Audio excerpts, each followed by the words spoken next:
Hello everyone, আমি রেমা আর আমার নতুন একটি ব্লগে তোমাদের অনেক অনেক ওয়েলকাম। ঘড়িতে এখন বাজে 6:15 মতো। তো আমি সকাল 6টার সময় ঘুম থেকে উঠে দাঁত ব্রাশ করে ফ্রেশ হয়ে গিয়েছি।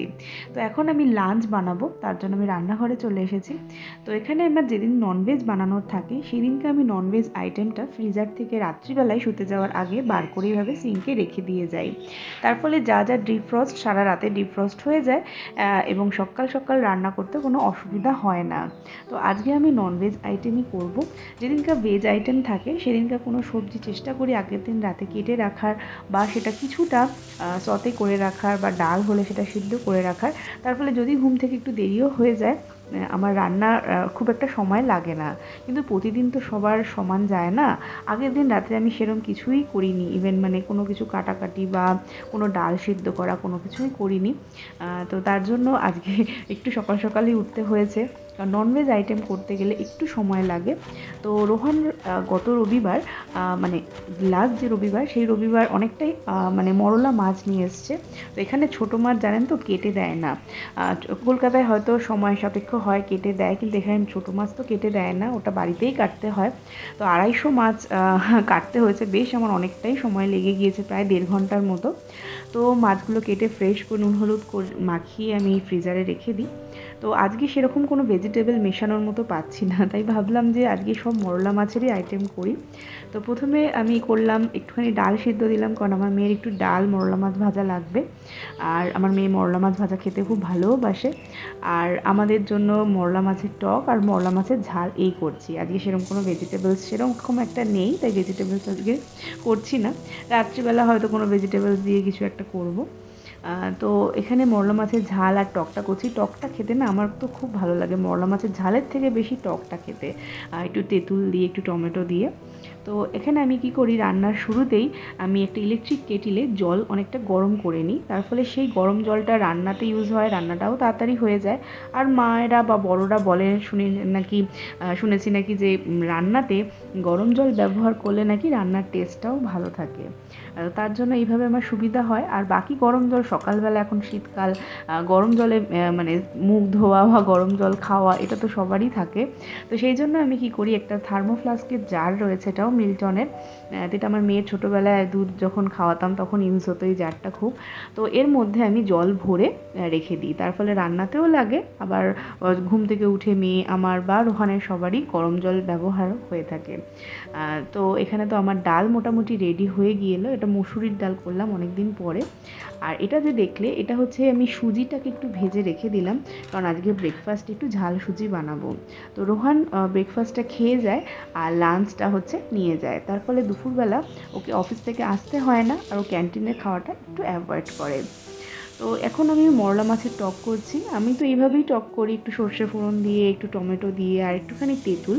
এটা কলকাতা থেকেই নিয়ে আসা। তো এই তেঁতুলটা আমি এভাবে নুন মাখিয়ে রেখে দিই, অ্যাকচুয়ালি মাই ওরকম সুন্দর করে স্টোর করে রেখে দিয়েছে। তারপরে এই তেঁতুলগুলো জলটা দিয়ে একটুখানি লঙ্কার গুঁড়ো, ধনের গুঁড়ো দিয়ে একটু ফুটে আসলে একটুখানি চিনি দিই, এটা না যে মিষ্টি মিষ্টি লাগবে, বাট টকটা ব্যালেন্স হওয়ার জন্য। তো এখানে তো মরলা মাছ রেডি, তার মাঝখানে আমার মেয়েকে আবার একটুখানি তুলে নিয়ে আসলাম, কারণ ওকে ঘুম থেকে বিছনা থেকে আমাকেই তুলে মানে নিয়ে যেতে হবে, নাহলেও বিছনা থেকে এক পাও নিচে নামবে না। তো এই হলো আমার মরলা মাছের টক রেডি হয়ে গেল। ওই ঘর থেকে এসে এই ঘরে এসে ঘুমালে কি মানে হলো? তাড়াতাড়ি ওঠার, ওঠো ওঠো ওঠো, জামা পরে সবে। মামা মামা মামা প্লিজ প্লিজ প্লিজ জামাটা পরে শোনো। শোনা মা ওই তুমি ভালো না?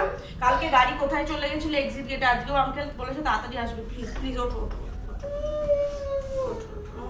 উইকডেজের যে মর্নিংগুলো সেইগুলো আমার এইভাবেই ব্যস্ততার মধ্যে দিয়ে শুরু হয়, আর 9টা সাড়ে 9টা অবধি এইভাবেই মানে ছুটাছুটি চলতে থাকে। রান্না করতে করতে দৌড়ে মেয়ে যদি উঠে যায়, ওকে উঠিয়ে সোফাতে নিয়ে আসা, মাঝে ওকে ড্রেস আপ করে দেওয়া, ব্রাশ করে দেওয়া, কম্বিং করে দেওয়া, আবার মাঝে মাঝে দৌড়ে দৌড়ে গিয়ে রান্নাঘরে দেখা যায় যে রান্নাটা বসিয়েছে সেটা হয়ে গেছে কিনা, বা টিফিনটা হয়ে গেছে কিনা। এইভাবে ছোটাছুটি ঘরের মধ্যে লেগেই থাকে। আমার মনে হয় আমার মতো এরকম অনেকেরই সকালবেলাটা ঠিক এরকমই থাকে। থাকে, আর যেখানে ফোন কোথায়, আমি কোথায়, কে কোথায়, কিছু মাথায় নেই, শুধু পরপর এক একটা টার্গেটফুল জব, কারণ ভ্যান এসে যাবে, ভ্যানে প্রপার টাইমে উঠিয়ে দিতে হবে। তো এখানে মেয়েকে আমি খাইয়ে দিয়ে ওকে সাধারণত ওকে দুধ বিস্কুট বা ডিম সিদ্ধ এরকম টাইপেরই কিছু খাইয়ে ওকে পাঠাই। তো খাওয়া তো হয়ে গিয়েছে, এখন জুতো পরিয়ে দিয়ে এখন ওকে নিচে দিয়ে আসবো।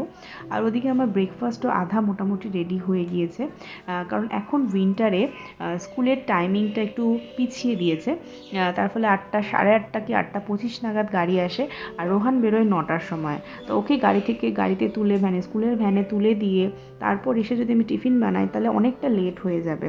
তার ফলে আমাকে লাঞ্চ বানানোর পাশাপাশি ব্রেকফাস্টটাকেও রেডি করে নিতে হয়, যাতে 8:35 দিকে এসে মোটামুটি টিফিনটা প্যাক করে দেওয়া, এইটুকু কাজ রেখে আর টিফিনটা ওকে একদম গরম গরম সার্ভ করা, এইটুকু কাজটুকুই রাখতে চাই, কারণ তখন যদি টিফিন বানাই তাহলে অনেকটা দেরি হয়ে যায়, তখন আর টিফিনটা রোহান খেয়ে যেতে পারে না।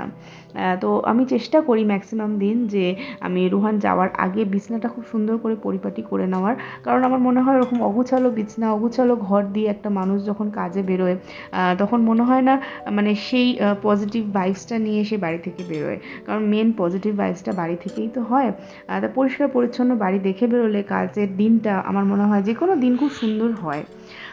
তো যাই হোক, বিছানা তো আমার গোছানো হয়ে গিয়েছে, আর এখানে টিফিনও রোহানের মোটামুটি রেডি, শুধু এখন ব্রেকফাস্টটা ওকে দেবো, কিছু ফ্রুটস কেটে দিয়ে প্যাক করে দেওয়ার পালা।